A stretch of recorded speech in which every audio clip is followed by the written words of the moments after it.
Tuning कसं आहे CA? अतिशय चांगला ट्युनिंग आहे.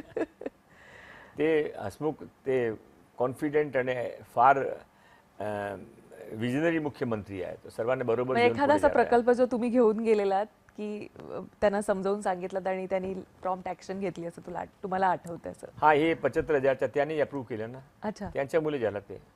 प्रधानमंत्री जे त्याने प्रधानमंत्रीच्या समोर विषय आणला म्हणून प्रधानमंत्री जे लॉन्च केला तर अजून आम्हाला एक नवीन मिळली आहे, सपोर्ट मिळाला. मला नक्कीच ऐकून घ्यायला आवडेल की ज्यावेळी तुम्ही ॲज अ उद्योजक म्हणून करिअरची सुरुवात केली होती त्यावेळेची मुंबई, त्यावेळी मुंबईत असलेली आव्हानं, तुमचा बिझनेस, हे सगळं करत तुम्ही राजकारणापर्यंत आलात. त्यावेळी विचार केलेला होता राजकारणात जायचं आपल्याला? नाही, राजकारणाचा कधी विचार नाही केला होता. बाय चान्स आलो.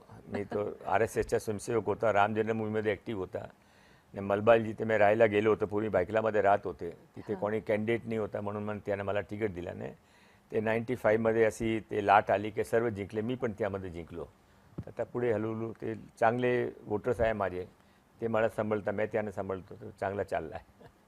पण तो जो स्ट्रगलिंग पिरियड होता त्याबद्दल एक दोन वाक्य नक्कीच, कारण ते येणारे जे उद्योजक आहेत त्यांच्यासाठी नक्कीच तो प्रेरणादायी असू शकेल. चॅलेंजेस तेव्हाही होते, आजही आहेत. फक्त एक नाही, मी काय टीचर नाही आहे, मी काय धर्मगुरू नाही आहे, कोणाला काही शिकू शकत नाही. तरी पण माझा जे एक्सपिरियन्स आहे, जी. मी तर ते राजस्थानमध्ये हायकोर्टमध्ये प्रॅक्टिस करत होते. वडील हायकोर्ट जज झाले म्हणून मी मुंबई आलो. मुंबईमध्ये 3 साल मी नोकरी करत होते 1800 रुपयाची पगारमध्ये. अच्छा, त्यावेळेस 1800 पण. हां, ते त्यावेळेचे 1800 रुपये.